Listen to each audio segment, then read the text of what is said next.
সুপ্রিয় দর্শক, আসসালামু আলাইকুম। আপনাদের সবাইকে স্বাগত জানাচ্ছি এখনকার আলোচনা। আপনাদের সঙ্গে আছি আমি সিরাজুল ইসলাম। দর্শক, মার্কিন প্রেসিডেন্ট ডোনাল্ড ট্রাম্প বলেছেন 1000 ক্ষেপণাস্ত্র লকড অ্যান্ড লোডেড আছে। ইরান যদি তাকে হত্যার প্রচেষ্টা চালায় তাহলে ইরানের উপরে এমন ভয়াবহ হামলা চালানো হবে যেটা ইরানের আগে কখনো দেখেনি।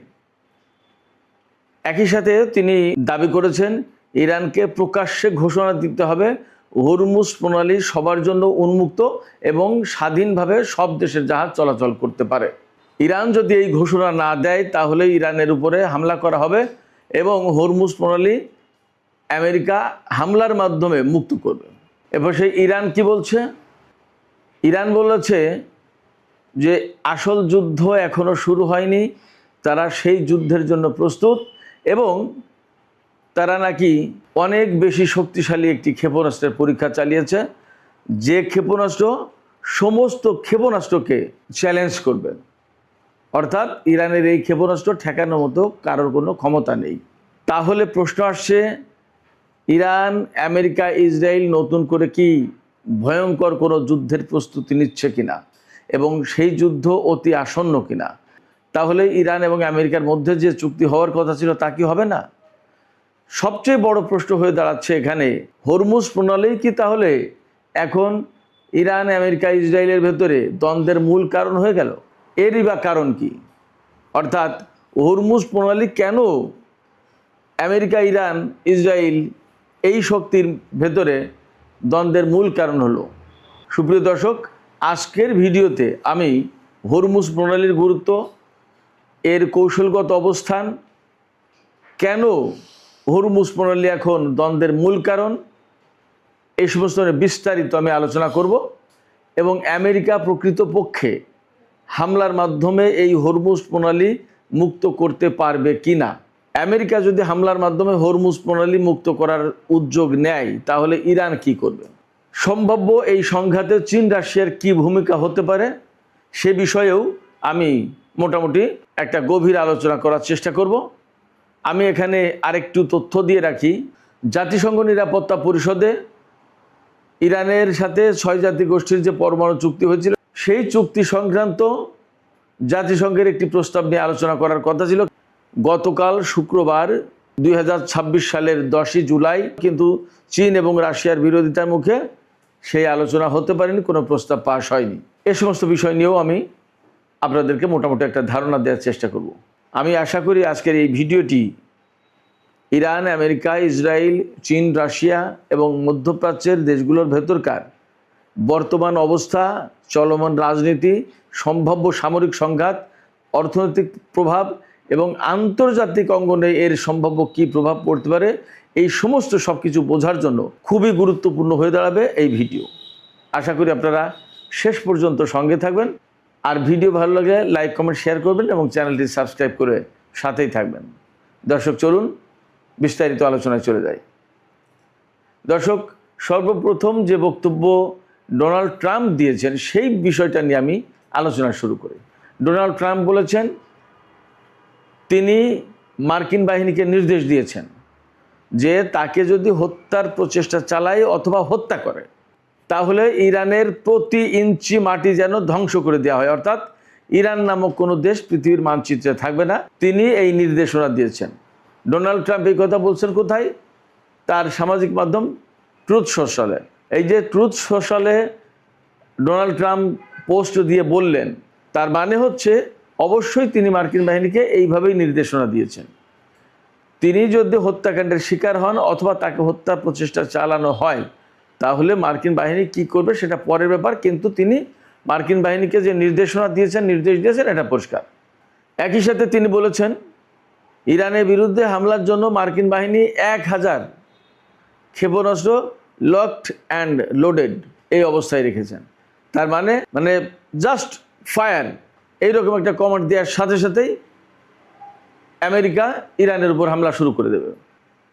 একই সাথে ডোনাল্ড ট্রাম্প বলেছেন ইরান যদি হরমুজ প্রণালী উন্মুক্ত করে না দেয়, এই যে আজকে 11ই জুলাই শনিবার এই সময়ের ভেতরে, এবং প্রকাশ্যে যদি ঘোষণা না দেয় যে সব দেশের জাহাজ স্বাধীনভাবে চলাচল করতে পারবে, তাহলে ইরানের উপরে হামলা চালানো হবে এবং হামলার মাধ্যমে হরমুজ প্রণালী মুক্ত করবে মার্কিন বাহিনী। এই কথাগুলো এখানে রেখে আমরা যদি বিশ্লেষণে যাই যে আসলে আমেরিকা ইরানের বিরুদ্ধে হামলার প্রস্তুতি নিচ্ছে কিনা, তাহলে বলতে হবে অসম্ভব কিছুই না। মাঝে মাঝে টুকিটাকি কিন্তু হামলা একের পর এক হয়েছে। এখানে সবচেয়ে বড় যে ব্যাপার সেটা হচ্ছে হরমুজ প্রণালী নিয়ে যে ক্রিটিক্যাল সিচুয়েশনে পড়েছে আমেরিকা, অর্থাৎ হরমুজ প্রণালী দিয়ে আমেরিকার কোনো জাহাজ চলাচল করতে পারছে না, ইসরায়েলের কোনো জাহাজ চলাচল করতে পারছে না। শুধু তাই না, ইরান যে সমস্ত জাহাজকে চলাচলের অনুমতি দেবে তারাই শুধু চলাচল করতে পারছে, আর কারোর কোনো কথা চলছে না। তার মানে এই পারস্য উপসাগরে আমেরিকার পঞ্চম নৌবহরের উপস্থিতি, নৌবহরের ঘাঁটি এবং বিভিন্ন দেশে সামরিক ঘাঁটি করে এতদিন যে প্রভাব প্রতিপত্তি বজায় রেখেছিল, প্রভাব বিস্তার করেছিল মধ্যপ্রাচ্যের উপরে, এই এক হরমুজ প্রণালী কন্ট্রোল করার মাধ্যমে ইরান সমস্ত প্রভাব, সমস্ত প্রতিপত্তি ধ্বংস করে দিয়েছে আমেরিকার। শুধু তাই না, এখন এই হরমুজ প্রণালী দিয়ে পারস্য উপসাগরে যাওয়া বা পারস্য উপসাগর থেকে আরব সাগর, ভারত মহাসাগরে আসা যাওয়ার কোনো পথই আমেরিকার জন্য খোলা রাখেনি। তার মানে হচ্ছে ইরানের কমান্ডে আমেরিকাকে চলতে হচ্ছে, বিশ্বের অন্যান্য দেশকে তো চলতে হচ্ছেই। এই যে ইরানের কমান্ডে আমেরিকাকে চলতে হচ্ছে, এই কথা আমেরিকা স্বপ্নেও কোনোদিন ভাবতে পারেনি, একটা দুঃস্বপ্নের ব্যাপার। ফলে আমেরিকার প্রভাব প্রতিপত্তি সারা বিশ্বে যদি ধরে রাখতে হয়, সারা বিশ্বের সামনে যদি নিজেকে বস হিসেবে তুলে ধরতে হয়, তাহলে হরমুজ প্রণালী মুক্ত করার কোনো বিকল্প নেই। বাট সেটা কি খুব সহজ? মোটেই না, খুব সহজ না। 12 এপ্রিল যখন পাকিস্তানের রাজধানী ইসলামাবাদে ইরান এবং আমেরিকার মধ্যে যুদ্ধবিরতির ব্যাপারে একটা নীতিগত সিদ্ধান্ত হলো, তার 2-3 দিন পরেই আমেরিকা ইরানের উপরে নৌ অবরোধ আরোপ করলো। হরমুজ প্রণালী না খুলে দিলে নৌ অবরোধ প্রত্যাহার করবে না এবং ইরানের কোনো জাহাজ চলাচল করতে পারবে না। কিন্তু আমেরিকার কোনো চাপের মুখে ইরান সেই হরমুজ প্রণালী খুলে দেয়নি। শুধু তাই না, আমেরিকা সামরিক শক্তি প্রয়োগ করে এই হরমুজ প্রণালী খুলে দেওয়ার জন্য প্রজেক্ট ফ্রিডম চালু করতে চেয়েছিল, বাট সেটাও করতে পারেনি। তার মানে একদম পরিষ্কার, আমেরিকা সামরিক শক্তি প্রয়োগ করে হরমুজ প্রণালী খুলতে পারবে না। তাহলে তার সামনে উপায় কি? তাহলে তার সামনে উপায় হচ্ছে এই হম্বিতম্বি করা এবং মাঝে মাঝে হামলা করা, আবার পাল্টা আঘাত খাওয়া, আর বিভিন্ন দেশকে ইরানকে বোঝানোর জন্য চাপ সৃষ্টি করা, যে তোমরা বোঝাও ইরানকে, ইরান যেন ছেড়ে দেয়। আলোচনার টেবিলের নিচ দিয়ে যে মেসেজ দেয়া হয় সেটা হচ্ছে এই, যে তোমরা ইরানকে বোঝাও হরমুজ প্রণালী খুলে দিক, আমার তো মান সম্মান যায়। কিন্তু ইরান এটা করবে না। কেন করবে না? করবে না এই কারণে যে ইরানের সামরিক বাহিনী প্রচণ্ডভাবে প্রতিশোধ পরায়ণ হয়ে রয়েছে। তাদের কিন্তু প্রতিশোধ নেওয়ার পালা শেষ হয়নি। শুধু তাই না, ইরানের জনগণের পক্ষ থেকে ব্যাপক চাপ আছে, বিশেষ করে IRGCর উপরে, প্রেসিডেন্টের উপরে, পররাষ্ট্রমন্ত্রীর উপরে, স্পিকার বাকের কালিবফের উপরে। ইরানের জনগণ এখন কাউকে কাউকে বিশ্বাসঘাতক বলছে, কাউকে কাউকে বলছে যে আপোষকামী। এই আপোষ চলবে না, আমরা সর্বোচ্চ নেতার হত্যার প্রতিশোধ চাই। ডোনাল্ড ট্রাম্পকে হত্যা করতে হবে, যারা ইরানের সর্বোচ্চ নেতাকে এবং শিশুদেরকে হত্যা করেছে তাদেরকে হত্যা করতে হবে। ইরানের ভেতরে ব্যাপক চাপ। এই চাপের কাছে ইরানের সামরিক বাহিনী IRGC নতি স্বীকার করতে বাধ্য, কিছু করার নেই। ফলে ইরানের সরকার চাইলেও জনগণের চাপের কারণে এই কাজ করতে পারবে না। তার মানে আমেরিকা কোনো রকমের হামলা করলে অবশ্যই ইরানকে পাল্টা জবাব দিতে হবে, এবং এই যে প্রতিশোধের যে প্রশ্নটা, এই প্রতিশোধের প্রশ্ন কিন্তু ইরানের সামনে থাকবে। সেক্ষেত্রে আমেরিকার সাথে ইরানের কোনো আপোষ এবং মীমাংসা হওয়ার, চুক্তি হওয়ার সম্ভাবনা আসলেই খুবই কমে গেল। এই ভুলটা প্রধানত ডোনাল্ড ট্রাম্প করেছেন। ডোনাল্ড ট্রাম্প যদি প্রথম দিনেই হামলা করে ইরানের সর্বোচ্চ নেতাকে এবং ওই ধরনের হত্যাকাণ্ড না ঘটাতো, তাহলে হয়তো আজকে আলোচনার পথ মোটামুটি খোলা থাকতো। পরিস্থিতি যেখানে যাচ্ছে তাতে আলোচনার পথ ক্রমেই বন্ধ হয়ে যাচ্ছে। এখানে সামরিক উপায়ে যদি কোনো রকম কোনো কিছু করার চেষ্টা করে আমেরিকা, তাহলে ভয়ঙ্কর একটা বিপর্যয় নেমে আসবে পুরো মধ্যপ্রাচ্যে। কোনো মতেই ইরান আমেরিকার কাছে আত্মসমর্পণ করবে না, তা যত সামরিক চাপের সৃষ্টি করুক না কেন। ইরান কি করবে? ইরান আলটিমেটলি যুদ্ধ করতে বাধ্য, এবং সেই যুদ্ধের জন্য ইরানের সামরিক বাহিনীর পক্ষ থেকে, IRGCর পক্ষ থেকে পরিষ্কার করে বলা হয়েছে গতকাল যে ইরানের সামনে এখনও বড় যুদ্ধ বাকি, আসল যুদ্ধ শুরু হয়নি, এবং ইরান তার অত্যাধুনিক ক্ষেপণাস্ত্র এবং সামরিক সরঞ্জামের অনেক কিছু এখনও ব্যবহার করেনি। ব্যাপারটা যদি তাই হয় তাহলে আমরা ধরে নিচ্ছি ইরান মানসিকভাবে আমেরিকার যে কোনো বড় ধরনের হামলা মোকাবেলার জন্য প্রস্তুত, এবং আমেরিকার সাথে বড় যুদ্ধ করতে প্রস্তুত। আমি যে কথা সবসময় বলি সেই দিকেই যাচ্ছে পরিস্থিতি, অর্থাৎ আমেরিকার সাথে ইরানের চূড়ান্ত যুদ্ধের মাধ্যমেই এই বিষয়গুলোর ফয়সালা হতে যাচ্ছে। এখন ইসরায়েল কি করবে? ইসরায়েলও ইরানের বিরুদ্ধে হামলা চালাবে, এবং গতকালকের বিভিন্ন সামাজিক মাধ্যমে ছড়িয়ে পড়লো দেখলাম। আসলে কারা কেন বলছে আমি বুঝতে পারিনি, আমি অনেক খোঁজাখুঁজি করার চেষ্টা করছি। ইরান নাকি ইসরায়েলের উপর ব্যাপক হামলা চালিয়েছে নাকি বলছি, আমি কনফার্ম বলছি না। এক্সের বিভিন্ন পোস্টে দেখছি তাতে 53 জন ইসরায়েলি সেনা নিহত হয়েছে, তার ভিতরে অনেক অফিসার আছে, এবং 374 জন সেনা আহত হয়েছে। এই হামলা নাকি ইরান, হিজবুল্লাহ এবং ইয়েমেন একদম কোঅর্ডিনেটেড হামলা করেছে, সমন্বয় করে এই হামলা করেছে। বাস্তবতা আমি জানি না। আবার এমন রিপোর্ট বেরিয়েছে যে ইরান বিশাল এক ক্ষেপণাস্ত্র পরীক্ষা করেছে, যেটা এর আগে কখনো পরীক্ষা করা হয়নি, অন্য রকমের। আবার এমন কথা বের হচ্ছে যে ইরান নাকি পরমাণু বোমা অলরেডি বানিয়ে ফেলেছে, অনেকগুলো পরমাণু বোমা বানিয়েছে। বিভিন্নভাবে বিভিন্ন রকমের কথাবার্তা ছড়িয়ে পড়ছে। আসলে বাস্তবতা কি জানি না, তবে এটা ঠিক যে ইরান আমেরিকা এবং ইসরায়েলের বিরুদ্ধে চূড়ান্ত লড়াইয়ের জন্য প্রস্তুতি নিয়েছে, এতে কোনো সন্দেহ নেই। এখন প্রশ্ন হচ্ছে সমস্ত সংঘাতের মূল কেন্দ্রবিন্দু কি এখন পরমাণু ইস্যু নাকি হরমুজ প্রণালী? আমরা আপাতত দেখতে পাচ্ছি হরমুজ প্রণালী। কেন এই হরমুজ প্রণালী এত গুরুত্বপূর্ণ? এই হরমুজ প্রণালী যদি আমেরিকা কন্ট্রোল করতে না পারে তাহলে তার কি ক্ষতি, আর ইরান কন্ট্রোল করলে তার লাভ কি? এখানে চীনের লাভ কি, ইউরোপের স্বার্থ কি, মধ্যপ্রাচ্যের কার কী স্বার্থ, আমি বিস্তারিত বলার চেষ্টা করছি। প্রথমত, এই হরমুজ প্রণালী দিয়ে বিশ্বের টোটাল জ্বালানির 4 ভাগের 1 ভাগ পরিবাহিত হয়। জ্বালানি তেল, তেলজাত পণ্য, গ্যাস, LNG ইত্যাদি ইত্যাদি। এছাড়া আমি সবসময় বলে আসছি, অনেক দিন ধরে এই তথ্য দিচ্ছি, বিশ্বের টোটাল যে সারের চাহিদা তার 30% এই পথে পরিবাহিত হয়। এছাড়া বিশ্বের বিভিন্ন দেশ থেকে এই পারস্য উপসাগরের অন্তত 8টা দেশে পণ্য পরিবহন করে নিয়ে যাওয়া হয়। এরা আমদানি করে, এই 8টা দেশ আমদানি করে বিভিন্ন দেশ থেকে পণ্য, খাদ্য সামগ্রী থেকে শুরু করে ইলেকট্রনিক্স, পুরো বিভিন্ন জিনিস। আবার এই যে সার, তেল এবং গ্যাস, এর বাইরে আরও অনেক জিনিস এই মধ্যপ্রাচ্যের দেশ রপ্তানি করে।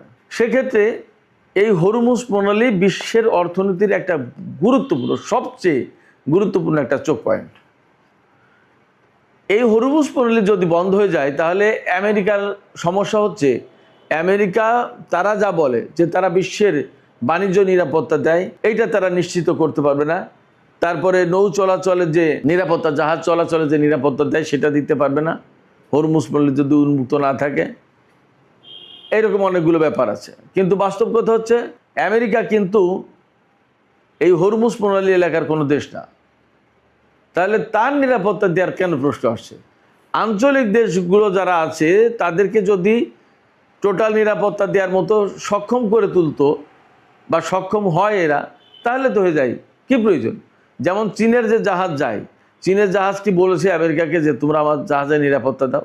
চীনের জাহাজ চীনের নিরাপত্তা দিয়ে নিচ্ছে, তারা নিজেরাই নেবে। এছাড়া ইরান তো সেই সক্ষমতা রাখে যে, বা পারস্য উপসাগরীয় সব দেশ ইরানের সাথে মিলে যদি এই অঞ্চলের নিরাপত্তা ব্যবস্থা এমন করে তুলতো যে জাহাজ চলাচল করবে, কোনো জলদস্যু বা কেউ কোনো কিছু করতে পারবে না, সেরকম একটা অর্গানাইজেশন করে ফেললেই তো হয়ে যেত, কমিটি করলে হয়ে যেত। বা সব দেশের সেনা নৌবাহিনী মিলে যদি হরমুজ প্রণালী থেকে ভারত মহাসাগর পর্যন্ত একটা বিরাট রুটের নিরাপত্তার দায়িত্ব নিত, তাহলে তো হয়ে যেত। কেনই আমেরিকাকে সেই কাজটা করতে হবে? এই প্রশ্ন কিন্তু থেকে যায়। এবার ইরানের স্বার্থ কি? ইরানের সবচেয়ে বড় স্বার্থ, এতদিন যা দেখেনি এখন তাই দেখেছে। ওই যে রবীন্দ্রনাথ ঠাকুরের একটা কবিতা আছে না, দেখা হয় নাই চক্ষু মেলিয়া, ঘর হইতে শুধু 2 পা ফেলিয়া, একটি ধানের শীষের উপর একটি শিশির বিন্দু। অর্থাৎ হরমুজ প্রণালী যে এত গুরুত্বপূর্ণ, ইরান এতদিন সেইভাবে খেয়াল করে হয়তো দেখেইনি। এখন হরমুজ প্রণালী আটকে দিয়ে দেখে সারা বিশ্ব তো এখান থেকে কন্ট্রোল করা যায়। অতএব ইরান আঞ্চলিক প্রভাব ধরে রাখতে তার অর্থনৈতিক স্বার্থে হরমুজ প্রণালী যদি কন্ট্রোল করে তাহলে জাহাজ প্রতি $20 লাখ পাবে, প্রতিদিন বহু ডলার হবে, বাৎসরিক বিরাট বড় ইনকাম হবে কিছু না করে। অতএব ইরান এই হরমুজ প্রণালী কন্ট্রোল করার চেষ্টা করছে। তাছাড়া তার নিজস্ব তেল রপ্তানি এ সমস্ত অনেক কিছু আছে, তার স্বার্থে হরমুজ প্রণালী তার নিজের কন্ট্রোলে রাখতে চায়। ইউরোপে প্রচুর পরিমাণে তেল গ্যাস যায় এই পথে, তারাও চায় হরমুজ প্রণালী নিশ্চিত থাক। চীনের সবচেয়ে বড় স্বার্থ হরমুজ প্রণালী দিয়ে প্রতিদিন চীনে বিপুল পরিমাণে তেল গ্যাস রপ্তানি করা হয়। এই হরমুজ প্রণালী যদি ডিস্টার্ব হয়, এখানে যদি চলাচলে বিঘ্ন সৃষ্টি হয়, চীনের অর্থনীতি মারাত্মকভাবে ক্ষতিগ্রস্ত হয়। এছাড়া মধ্যপ্রাচ্যের দেশগুলো ইরাক, কুয়েত, বাহরাইন, সৌদি আরব, কাতার, সংযুক্ত আরব আমিরাত এর প্রত্যেকটা দেশকে এই হরমুজ প্রণালীর উপর নির্ভর করে তেল গ্যাস রপ্তানি করতে হয়, অন্যান্য পণ্যও। তাহলে মধ্যপ্রাচ্যের অন্তত 7টা দেশের অর্থনীতির একটা বিরাট বড় অংশ নির্ভর করে এই হরমুজ প্রণালীর উপর। সবচেয়ে বড় কথা, হরমুজ প্রণালী যদি উন্মুক্ত না থাকে, অর্থাৎ স্বাভাবিক জাহাজ চলাচল না থাকে, তাহলে বিশ্বের অর্থনীতি অস্থিতিশীল হয়ে উঠবে। তার কারণ তেল এবং গ্যাসের বাজার অর্থাৎ জ্বালানির বাজার অস্থিতিশীল হয়ে উঠবে, দাম বেড়ে যাবে। এই দাম বাড়ার প্রভাব সারা বিশ্বের সব জায়গায় পড়বে। অতএব হরমুজ প্রণালী সবার জন্য খুবই গুরুত্বপূর্ণ। কিন্তু আমেরিকা যে কথা বলছে সেই জায়গায় একটু ফাঁক আছে। ফাঁকটা হলো এই, তাকে তো কেউ বলেনি যে তুমি নিরাপত্তার নিশ্চয়তা দাও। এখানে যদি আমেরিকা না থাকে, আঞ্চলিক দেশগুলো যদি নিরাপত্তার দায়িত্ব নেয়, তাহলে তো নিরাপত্তা নিশ্চিত হয়।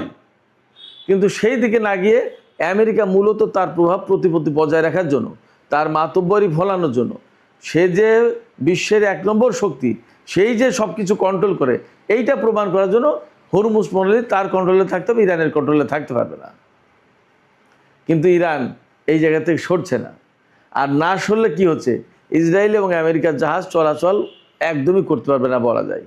শুধু তাই না, কোন দেশের জাহাজকে আসতে দেওয়া হবে কি হবে না এটা ডিপেন্ড করবে, এবং কোন পণ্য জাহাজে নিচ্ছে এবং তার ফি কত হবে সেটাও ইরান নির্ধারণ করবে। অনেক কিছু আছে। ধরেন ইউরোপের কোনো দেশ আমেরিকার অস্ত্র নিয়ে কাতারে যাচ্ছে, সেই অস্ত্র যেতে পারবে কি পারবে না এটা ইরান নির্ধারণ করবে। হরমুজ প্রণালী কন্ট্রোলের অর্থ হচ্ছে এটা, অর্থাৎ মধ্যপ্রাচ্যের সামরিক ভারসাম্য কী হবে তাও নির্ভর করছে এই হরমুজ প্রণালীর উপরে। সেক্ষেত্রে ইরান যে সুবিধা পেয়ে গেছে হরমুজ প্রণালী কন্ট্রোল করার ভেতর দিয়ে, এই কন্ট্রোল সে ছেড়ে দেবে বলে বিশ্বাস করার কোনো কারণ নেই। তাহলে কি দাঁড়াচ্ছে?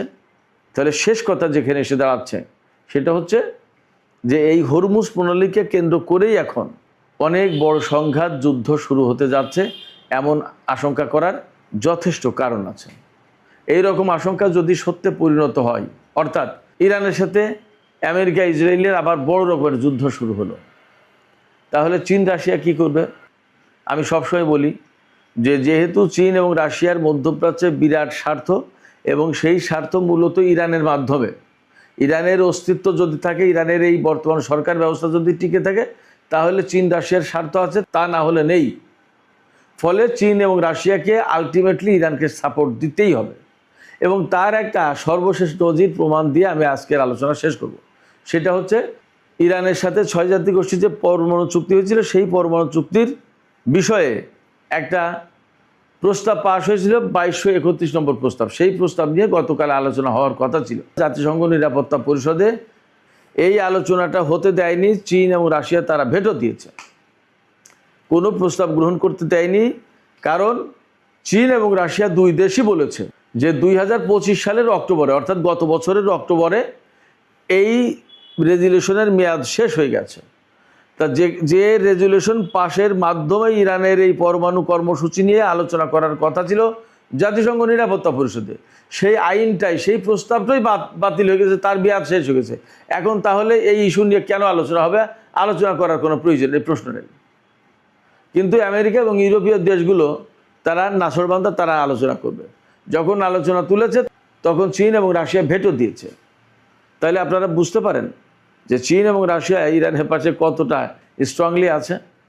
অতএব আমি সবসময় বলি, মধ্যপ্রাচ্যের স্বার্থ যদি রক্ষা করতে হয় চীন এবং রাশিয়াকে, এবং এককেন্দ্রিক বিশ্ব ব্যবস্থাকে পরিবর্তন করে দিয়ে যে বহুকেন্দ্রিক বিশ্ব ব্যবস্থায় নিতে চাই এই তিন দেশ বিশ্বটাকে, সেই কাজ করতে হলে ইরানকে টিকিয়ে রাখতেই হবে। এবং সেই কাজ অলরেডি শুরু হয়েছে এবং অনেকখানি এগিয়ে গেছে।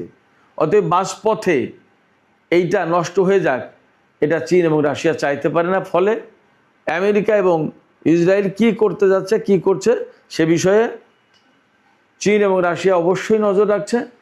প্রয়োজনে তারা তাদেরকে সতর্ক করবে। যদি না শোনে তাহলে পাল্টা ব্যবস্থা অবশ্যই নেবে, আমি ব্যক্তিগতভাবে এমনই বিশ্বাস করি। সুপ্রিয় দর্শক, এখনকার আলোচনা এখানে শেষ করতে চাই। যাবার আগে আমি আপনাদের কাছে প্রশ্ন করি, আপনাদের মতামত জানতে চাই যে আসলে আমেরিকা যে বারবার হুমকি দিচ্ছে যে 1000 ক্ষেপণাস্ত্র লকড অ্যান্ড লোডেড আছে, ইরানের বিরুদ্ধে হামলা শুরু হবে যদি তারা হরমুজ প্রণালী খুলে না দেয়। আপনারা কি মনে করেন যে আমেরিকা সামরিক শক্তির মাধ্যমে এই হরমুজ প্রণালী উন্মুক্ত করার অবস্থা রাখে, ক্ষমতা রাখে? আর ইরান সেটা কি হতে দেবে? আপনাদের কি মনে হয়? আপনাদের মতামত কমেন্টে জানাতে পারেন। আর ভিডিও ভালো লাগলে লাইক, কমেন্ট, শেয়ার করুন এবং চ্যানেলটি সাবস্ক্রাইব করে সাথেই থাকবেন। সুপ্রিয় দর্শক, এখনকার আলোচনা এখানে শেষ করতে চাই। আপনারা সবাই অনেক অনেক ভালো থাকুন। আল্লাহ হাফেজ।